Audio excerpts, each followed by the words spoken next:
जय श्री राम। मेरे मकर राशि के प्यारे जातक जातिका, बहुत स्वागत है आपका आपके अपने बेहद खास कार्यक्रम में।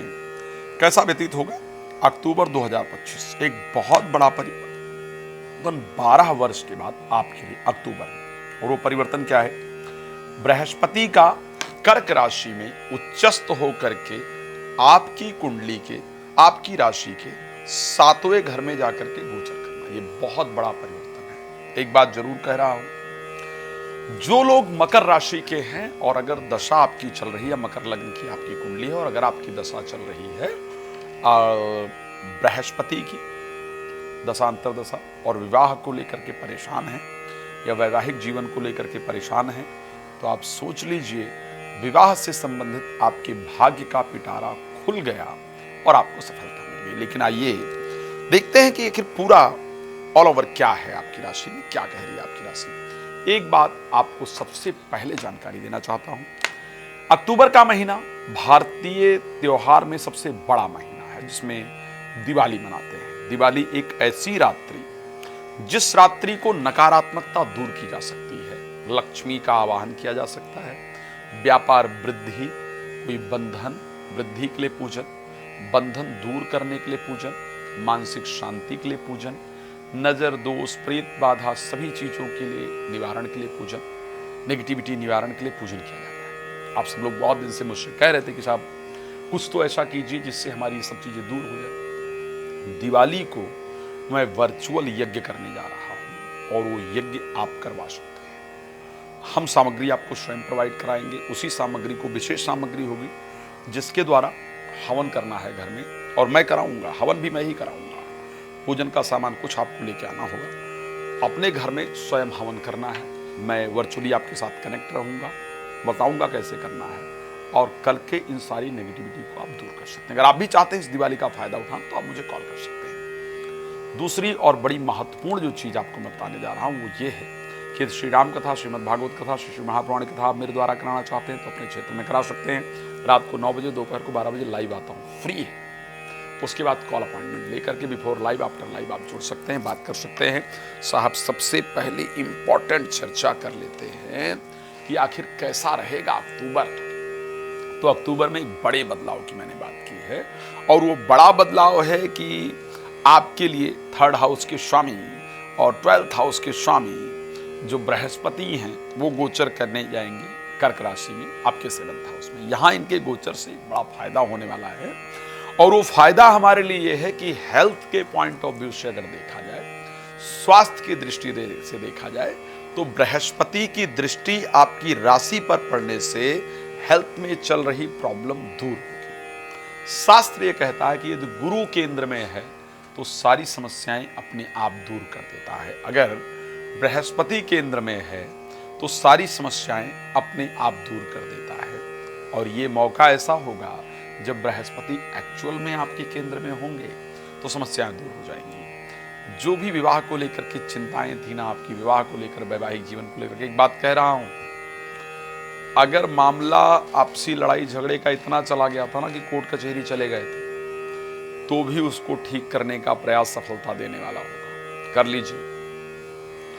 विवाह को लेकर के अगर सारे प्रयास करके थक गए थे और ये सोच लिया था कि अब तो शादी नहीं हो पाएगी, तो बड़ा शानदार मौका आया है, मैं पक्का कह रहा हूं, कर लीजिए।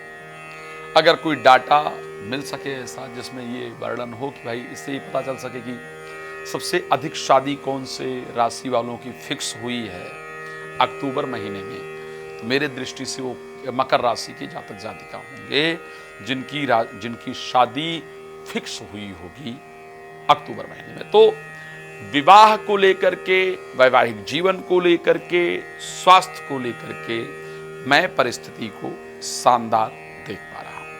लेकिन स्वास्थ्य, विवाह, वैवाहिक जीवन के साथ साथ कुछ और महत्वपूर्ण चीजें जीवन में होती हैं, और वो होती हैं एजुकेशन, वो होती है संतान, वो होती है फ्रेंडशिप, वो होती है प्रोफेशनल लाइफ। ये भी बहुत इंपॉर्टेंट टॉपिक है जिसको लेकर के मोस्ट ऑफ जो लोग हैं, जो मोस्ट ऑफ पीपल है, वो उसके बारे में चिंतित रहते हैं।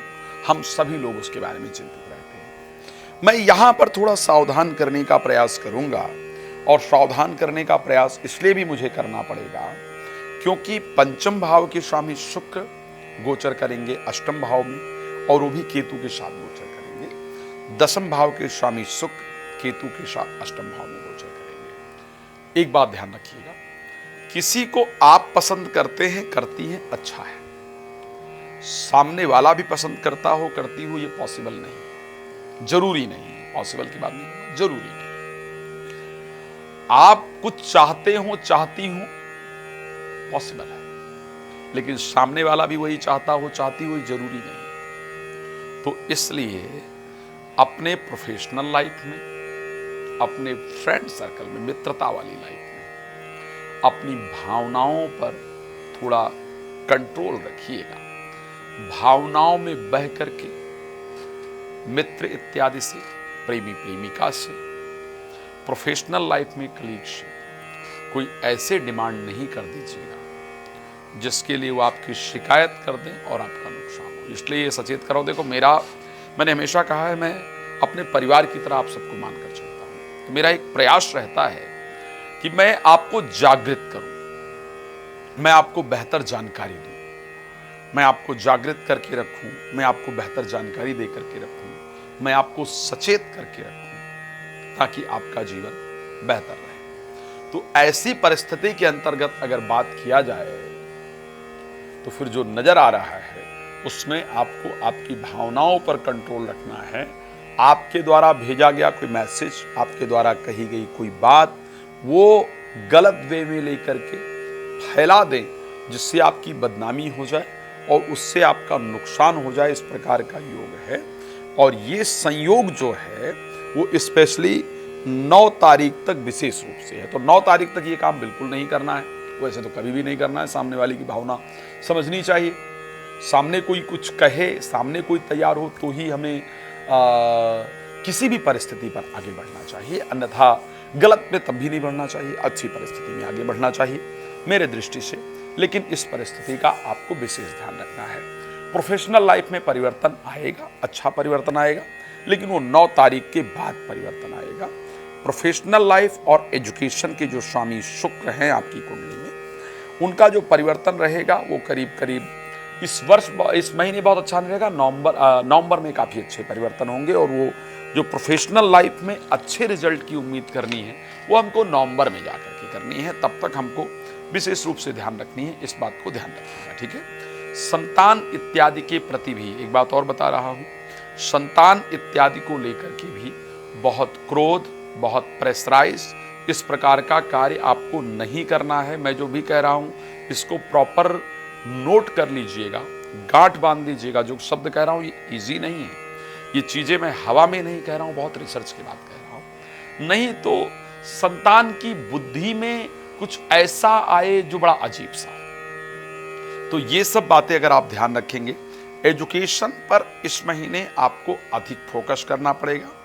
9 तारीख के बाद की परिस्थितियां आपके लिए अच्छी होंगी एजुकेशन को लेकर के भी। मैं अगर फाइनेंस को लेकर के इस महीने बात करता हूं, मुझे फाइनेंस को लेकर के कंडीशन काफी अच्छी दिख रही है। और स्पेशली जो माह का अंत होगा 27 से लेकर के 30 तारीख का जो समय 3-4 दिन का होगा, जब मंगल वृश्चिक राशि में पहुंच जाएंगे तो अचानक पैसे का फायदा होगा। 3 दिन की बात बता रहा हूं, इन 3 दिन में आप देखिएगा, चाहे किसी ने पैसे ले रखे हो, आप भूल गए हो लेकिन वो देने आ जा रहे तुम्हारे पैसे लिए थे, ऐसा करने आ जाए, या फिर आपको अचानक कहीं से लाभ हो जाए व्यापार में, कार्य क्षेत्र में पैसे का लाभ इस समय पर जरूर नजर आ रहा है, तो आपके लिए फायदेमंद होगा। इस महीने एक और चीज हो रही है, आपके अपनी प्रॉपर्टी का योग इस महीने में पूरी तरह से नजर आ रहा है। आप अपनी प्रॉपर्टी इत्यादि बनाने वाले हैं, बनाने वाली हैं। वाहन या प्रॉपर्टी इस महीने आप जरूर परचेज करने वाले हैं। इस प्रकार की कंडीशन आपकी राशि में दिख रही है। मैं जानता हूं कि आपको बहुत कुछ चाहिए है, लेकिन समय की एक परिस्थिति होती है, हमको समय का ध्यान रखना पड़ता है। इसलिए रात को 9 बजे और दोपहर को 12 बजे आपके लिए लाइव आता हूँ। आप मेरे साथ लाइव जाइए, जुड़िए, जो जानकारी आप प्राप्त करना चाहते हैं उसको प्राप्त कीजिए। और राम कथा, भागवत कथा से शिव महापुराण तो आप करा ही सकते हैं, समय समय आपके साथ होता हूँ। तीसरी चीज, इस बार दिवाली पूजा जरूर करें, इससे देखेंगे आप परिवर्तन अपने जीवन के अंदर। भगवान आपको प्रसन्न रखें, ये मेरी शुभकामना है। धन्यवाद। जय श्री।